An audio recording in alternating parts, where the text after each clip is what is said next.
Right, guys. Maskwera say, mamuka say, kumatima na inika mangwanani, sanibonani, ninjani, dumela, nasi ndini radio DJ wenyu, anyway.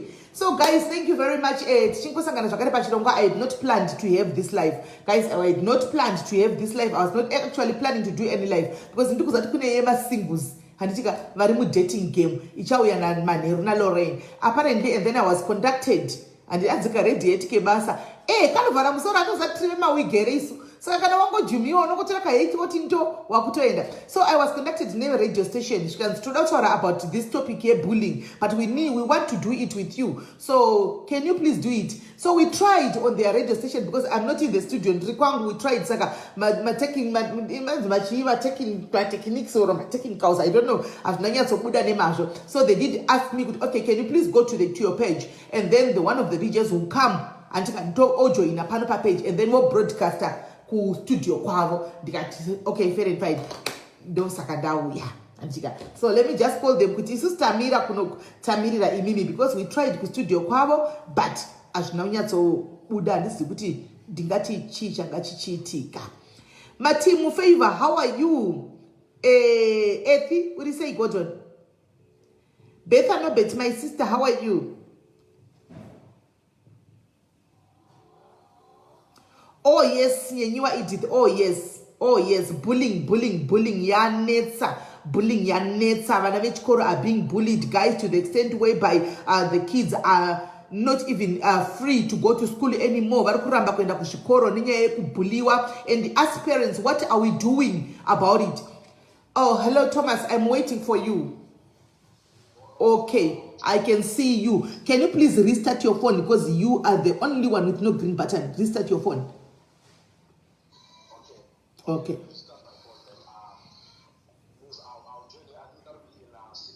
All right, cool. I'm watching you though. All right, sure. So guys, do we get to sit down with our kids and ask them kuchikoro mwana panota ndikuda kwenda kuchikoro achiramba? It's not yet June. There are no snows, and the kids, they should be loving going to school, but mwana ari kuramba kuri kupisa, mwana ari kuramba kwenda kuchikoro. Do we ever ask our kids what is the reason why you are not going to school? Why don't you want to go to school when you've got lots of friends at school? Guys, you might find kuti mwana is scared to tell you, but she or he is being bullied at school. So we need to try and find out from our kids as well kuti say vasi kuda kwenda kuchikoro anditika. And we actually seeing a lot of this bullying anditika happening in boarding schools, and the schools kuchikoro vana are supposed to be protected kuchikoro. My headmasters and the principals, we are supposed to protect our kids kuchikoro, but you are not doing anything kuchikoro, to the extent whereby other kids are killing themselves. They are committing suicide because they cannot take the bullying anymore. And we want to know today, what are the schools doing? Kanapaita complaint here bullying. What actions or measurements are they taking? Because we have seen a video that is circulating on Facebook, right? Apparently, I was one of the lucky people. So they'll be joining us on live on Monday. They actually say today in at 3. Anyway, is it not 3 so that I can actually add them as well? Oh, it's 3, guys. Why not adding them here? Because the parents, they came to me, can you please help us? And they want to come on live. So because at 3, they'll be free. No, we can do it on Monday, because I was not planning to have any live. But in seeing that, made a decision, and we have mission, and who was being bullied because he was not wearing a mask in dormitory, we can as well call them and then so that when the radio station people are coming here already, will be having the full story and hear bullying on what transpired that day, what really happened. Guys, we saw mana achirowa never come na tu vakatanga achirowa ni mwacho kauya like fight chaicha hiyo and every day. I also have the same issue, guys, here bullying. Dine same issue here bullying. Dine mwana wangu uya wamunoziwa uya mukeja anditika mwana zangu mukeja uya. Guys, so apparently I'll try to show. Oh, you can't see because I such pom pom. So when she was born with a white hair. Yeah. Doi. Come here. Akazvarwa nevhudzi rewaiti apa, ane vhudzi rewaiti, right? As much as isiwa mathematics chiti zvinoreva hupfumi zvinoreva chii, but kuvana vechikoro vane mumwe muonero wavanoita. She was actually refusing pakavhara akati I don't want to go back to that school. And she said to me, oh, you can't see, right? Because of this. All right. What are the kids saying? What did you tell me last week when you said you don't want to go to that school anymore, but look for another place for you at a different school? What are the kids doing to you? They're making fun of me, saying I'm a go-go, grow up like a woman. Can you speak up? Can you please speak up so that they can hear you? At school, when I always go to school and Auntie does my ponytail, they always look at my hair and make fun of me, saying I'll grow up looking like a go-go. They say you end up looking like a go-go because of the white hair. And they always make fun of me. Some of the kids, they like to throw stones at me. Okay, they make fun of you. Did you ever tell your teacher? When I told my teacher, the teachers don't do anything. They just say... They don't do anything? They just say sorry, and they just start doing the same thing when I go back to school. Oh, so they tell those kids to say sorry to Kelly? Nothing else, and then these kids, they go back to school, to class. They don't do anything? The another day when I go back to school, they start bullying me, making fun of me, doing attitude. Okay, that's why my daughter, I told you we'll sort it out, ne? We'll sort it out when the school opens. We'll sort it out with the principal. Ne? He needs pandemic, the principal and the teachers, they need the pandemic. We'll sort it out. Right. So guys, this is one of the issues. I was not even aware of it, guys. I was not even aware of it as a parent. And then when we went to go buy some uniforms and some stationery, she said to me, but Mama, I want to go to a different school. I did ask her, why do you want to go to a different school? Because as far as I know, you've got friends there, you like your friends, you are doing sleepovers to your friend's house, they are also coming here. What's wrong? At first, she was not reluctant to tell me exactly what was going on there. Then later on, instead of telling me, she told her dad, my husband, to say, Kuti, who is apparently pachishona chedu murume wake, pachishona chedu anti mwana murume wake, but now because muno ndiye last boni epano anobati date utedzera vana vangu aditi. Then she told her dad akati, I don't want to go back to school because the kids are bullying me. They are saying I'm an Oma. Oma in Afrikaans meaning to say kuti you are a magogo. They are always coming following me saying an Oma, you are an Oma, you are a magogo, you are a magogo, you've got white hair because she was born with the white hair. That's when the daddy told me, kuti iwe, Mana doesn't want to go back to that school. And ndakumuchagira nzvimbo paleri. Ndikati no, we cannot just, accept kuti manati, what's wrong? Then I did ask her, what is going on? Ndopa akazondudza kuti aiwa vana vekuchikoro vari kundiseka everyday vanenge vachinditi magogo because that's bullying, guys. So she is no longer safe, she's no longer free kuti adzokere kuenda kusame school because vanenge vachimuti magogo like vana vamweni vanenge vachitofunga tiri kutamba. She's in grade 1 going to grade 2 vasingadozivi kuti she's no longer free kuti achiya kuchikoro because of that. So I said okay, no problem. Indamirira kuti chikoro zvichivhugwa handitika ndochiinda pachikoro tochinopedzerana kupi kuchikoro uchakudzokera kuchikoro because ndandifuna kuzviprepare kuti ndimuchinje chikoro animaona inda ndatenga mainformation watinoti and ndomboenda kuchikoro tombonogara pasi naprincipal, tombonogara pasi neSGB, tombonogara pasi naformer teacher vake former teacher kava vakanga vachiudzwa anditi vachiti ichaisori vosiya because this bullying it goes to length. Hello?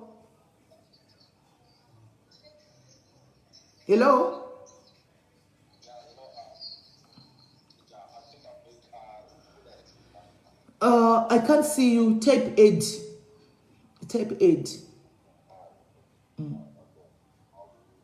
All right, type 8. Right.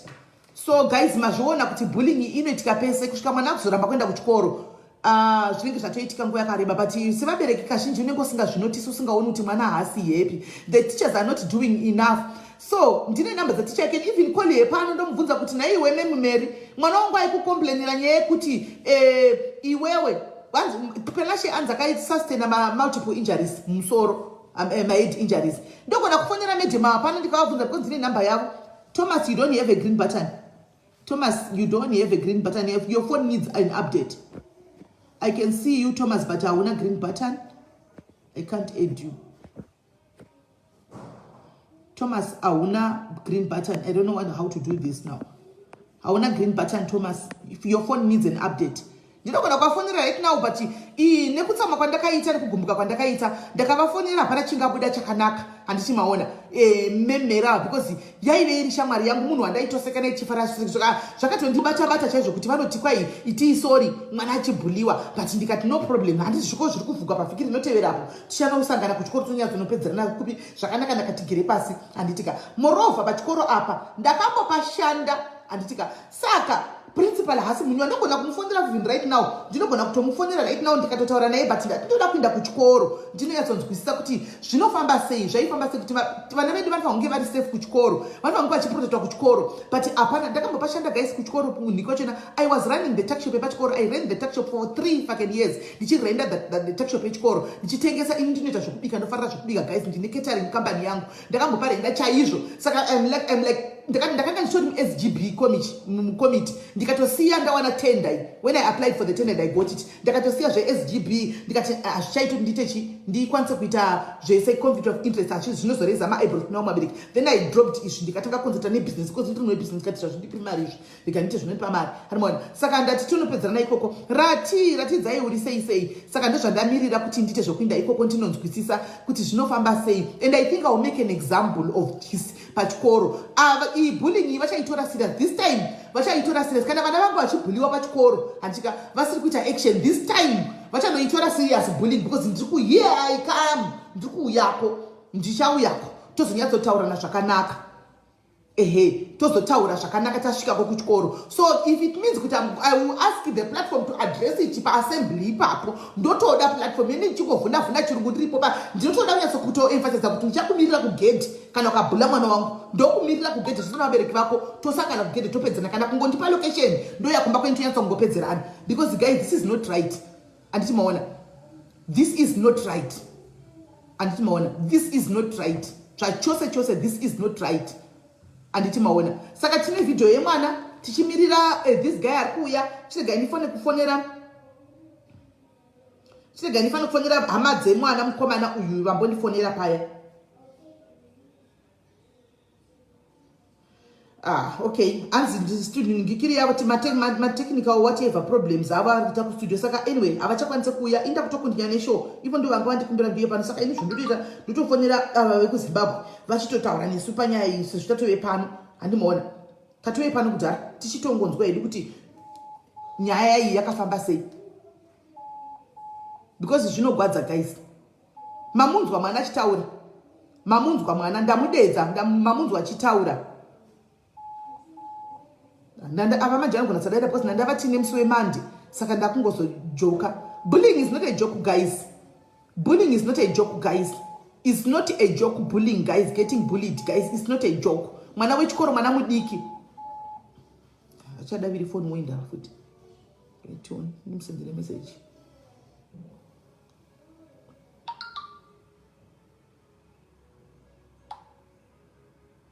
Okay, ndamsendera message. Yeah, he's here now. Right. He's here now.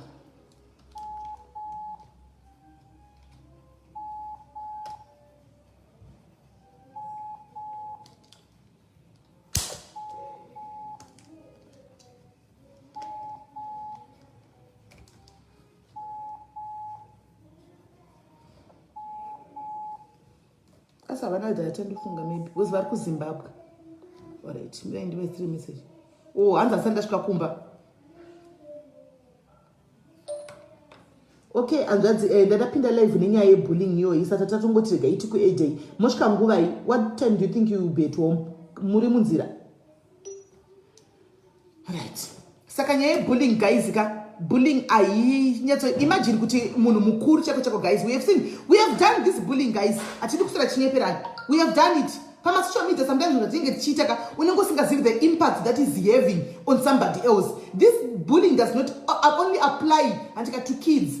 Imagine munhu mukuru antika when you are being bullied by Facebook, unoita kungocha umwe munhu anotopera strong yese memwana, kuita stress memwana, kuita depression antika nekungonzi bullying abuliwa aita so chiimagine the impact that it has kuvana kuti ine zvine impact yakaita sei. So this bullying does not only go kuvana kuzvikoro, it goes beyond even zvikoro, even kumabasa. Guys, there are people who are known to be bullies and vanobhula vanhu. And they are there. We need to talk about it, guys. We cannot keep quiet while we are watching and our fellow sisters and brothers being bullied and our kids being bullied every day, and we are not doing anything. And instead, we will be there in the comment section tichiutirira maoko, tichisekerera and chisama laughing emoji, chisama love nema likes, parko bulliwa somebody else. When somebody else is being bullied and chisekerera. What kind of parents are we? What kind of human beings are we? We expect us nyika yedu ngainaki. We expect to march with COVID ngaipere. Yes, us pachedu, the bullying is right within us. The bullying is right within us. Bullying yacho. But we can't say anything. We don't do anything. We are number one kufarira. We are number one kutukirira. We are number one kusekera kutegana kuti uyaone ninge arkuundugwa. And it arkuundugwa. Do you know the impact that it has to the next person? Can I ask it strong? Not all of the people on social media are strong, guys. Avasi very strong. Some are not even strong. And anongozopesera ke atongozorwara zvamusingazozivi kana kuti munhu apesa kudevelopa ma-constant headaches zvamusingazivi antimaona. But pamberi penyanga achiprove tadza kunge akasimba ende akadai. If you are such a bully yekuti you can come, you can go around bullying other people kumabasa kumsevenzi, don't do it over the phone. You are such a bully. Send a location, send Ramon location. I want to bully you in person. There is my location. We at Sangan. Then that mutaurana more it's a bullying any mtu so because sometimes bullying in it when each ndochi nichichakaipa each ndinenge ndakawanda behind my phone kuti ungagondidi pa phone apa and zvishwana zvangakuita because uri mugaba iniwo ndiri pagaba ati zvatingaitana atisi kugona kuonana. Don't be bullies, guys. Bullying is wrong. You are not a bully. Send a location to wow ameno pauri antika wetsanga ntipedzerani maoko. That way it's bo. Kuna vanozvuraya, guys. Kuna vanozvuraya. Maiwana that video yemwana. At some point last year we had mama vakamboya pano. If you still remember that mama, that lady who is based in America. The kid hanged himself kuchikoro. If you still remember the story, mwana akazvisungirira anditika pakazobuda nyaya yekunzi akanga aba phone anditi ndo nyaya yakazobuda. But truly speaking, vabereki vemwana pane matheories akawanda akabuda. Antimaona mwana kusvika atore tambo, mwana weform 4 or form 6 achazivi aende kunozvisungirira. Antimaona there must be something, pane chinhu chakanga chiripo chihombe chakatrigger kuti mwana aende kunozvisungirira. Normally inenge iri bullying iyoyo inenge chitika muzvikoro. So how safe are our kids at school? Tozviita sei? How best can we protect our kids kuzvikoro? Anzi driving home, all right. Saka tovamirira hedu tichitaura avari kuti anzi driving home regai tivamirire vapedze zvavasvike zvavakumba. Anzi driving home will be home in 20 minutes apo. Tovamirira vari kusvika kumba in 20 minutes. Anditika mwana akazviuraya, guys. How many cases have you heard of kids killing themselves kuchikoro nenyaya yekuti mwana abuliwa? Sometimes they come and report to us sevabereki, but sisu hatitore vana serious. Andimaona tichikuti aiwawo dzokera kuchikoro kwende zvako izvo zigwara remunhu kutya vamwe vanhu. But guys, we are talking about other people's lives here. This is a life we are talking about. Hatisi kutaura zvinhu zvemudenga kana zvemumhepo. Tiri kutaura life yeumwe munhu yausina kwanisa iwo kufuridzira mune umwe munhu, yakafuridzirwa nemuridzi weupenyu mukati mebhodhi yeumwe munhu, yaunenge wakwanisa kuti utore panguva iyoyo, yatorwa panguva iyoyo.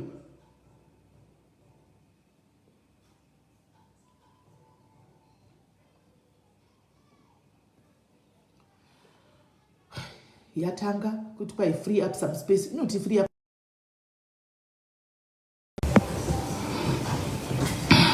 So guys, yeah. And just see guys, let's try phone to free up some what. And the second chance to say, because sometimes if you take the law into your own hands, Jakari guys, handitika ukatorawo mutemo kuisa maoko mako kuti inini ndakuda kudhila nevana vari kubhulava, unopedzisira futi wasungwa, especially kana uri unotoita criminal record. Andimaona ndo zvinonetsa gracie favor, because unopedzisira kuti uri kuforeign land unoita, you don't want a criminal record in a foreign land, anditi unopedzisira vane criminal record watora the law into your own hands, anditi waona. So azvizonakidze futi uri ku-UK for instance, kana kuti uri Canada, kana kuti uri kupi, anditi waona mwana ari kubhuliwa. Anditi senge vana ava vanodzidza nevarungu vakawanda ava, guys ka truly speaking I'm telling you guys, kune zvimwe zvikoro zvine racism yakanyanyisa yekuti you send your kid there ari black ka mwana hana mufaro, anenge achimboudzwa kuti uri black iwo ukazodai anomaona mwana anenge asina mufaro. Toita sei? How best can we protect our kids? Toregawo here kutumira vana kuzvikoro zvakanaka zvine veganda jena iro rekuti mwana anobhuliwa. I've got a school right close to me, next to me, panapa ndine chikoro chinonzi Berzek. Munonzwa, I think you can hear from the name Berzek High School, chiri paserapa. Chine I think muclass unogona kuwana mine 2 vana vatema vana vama-blacks, they don't want to go there. You know why I'm saying so? Vamwe vana vakaenda pachikoro ipapo kwanzi kune toilet yema-blacks, kune toilet yema-white people. Guys, imagine, same school, they are attending the same school, they are paying the same fees, they are eating the same food. Antimaona vari kudzidziswa natiya umwe chete, but kwazoita toilet dzevanhu vatema dzisina madhoo, kwete toilet dzevarungu dzinocleanwa after every 30 minutes. Saka pakadaro guys, mwana anosununguka sei pachikoro chakadaro? Handina kutsamwa, ndingoadhisa nyaya inyaya inorwadza. Handiti maona kana mwana ari muforena mozati guys tichitaura nyaya idzi guys tinozvitora kunge ngano, kunge dandaro, handiti maona, but it's not. Kana mwana ari muforena, I used to wonder why ndichiti ndikaenda kuchikoro kwevana ndichiridza music yangu yeshona kunovapika after school pepe vanoti tidzimirewo music yenyu kana kuti vanohwanda kuseri kwevamwe vana. Izvo vana the web vanga vasiri proud kuti vanzi vanobva kuZimbabwe.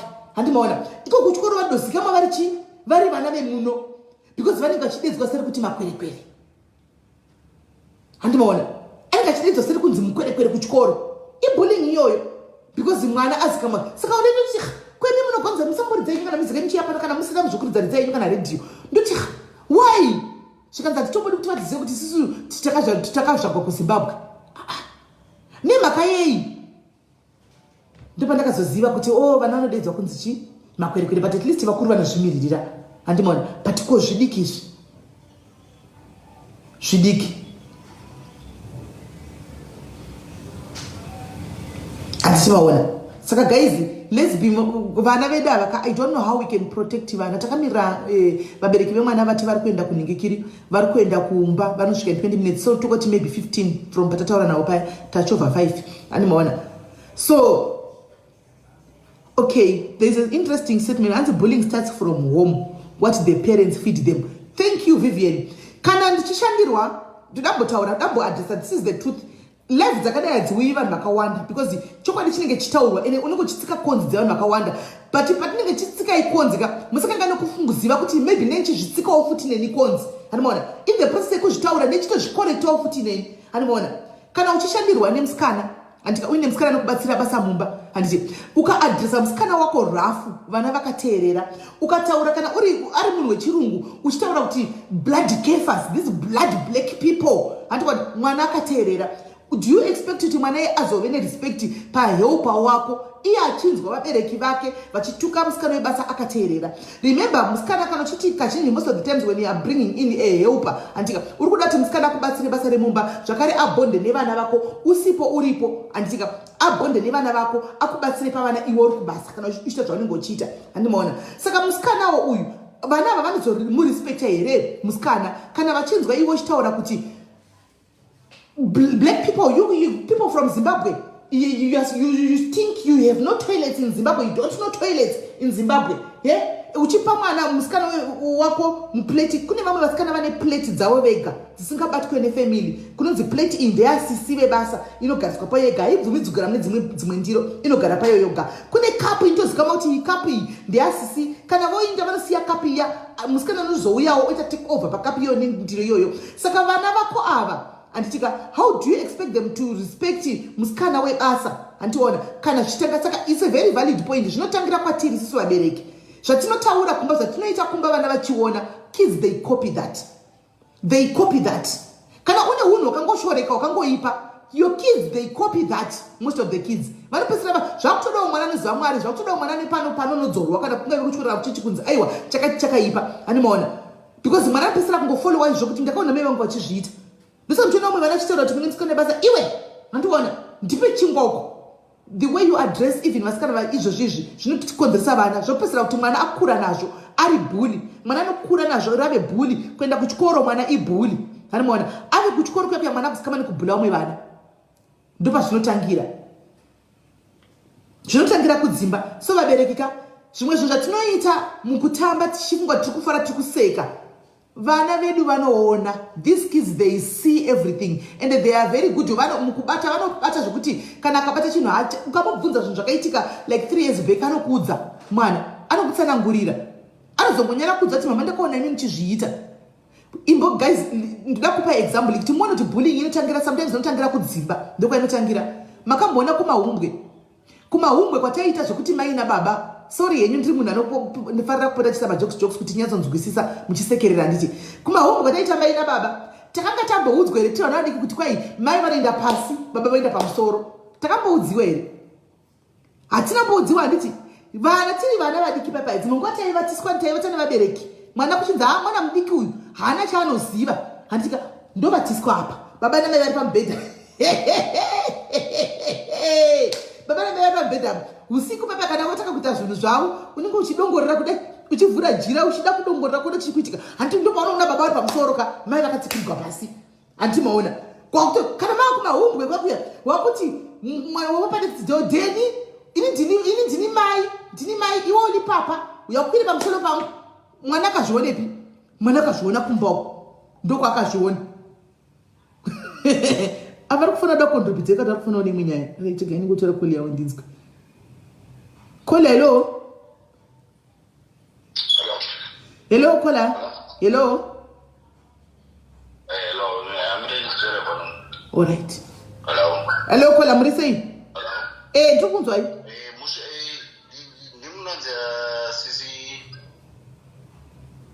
Sisi Mary. Ndini? Tiri pa live. Munotaura nezvei? Ndatotaura nezvinhu zvekuti zvine right now hamuna vane stress nenyaya yekuti hamuna regarding life. Sorry. All right, saka ndotaura nemi after the live. All right, number yangu maibata handiti. Ndaiona ndatotaura nemi zveshuwa but I think maybe pane zvinhu zvaingofanira all right. Vatusangana navo kuno vane vanhu vari from UK, vane vanhu vari kuenda through the border,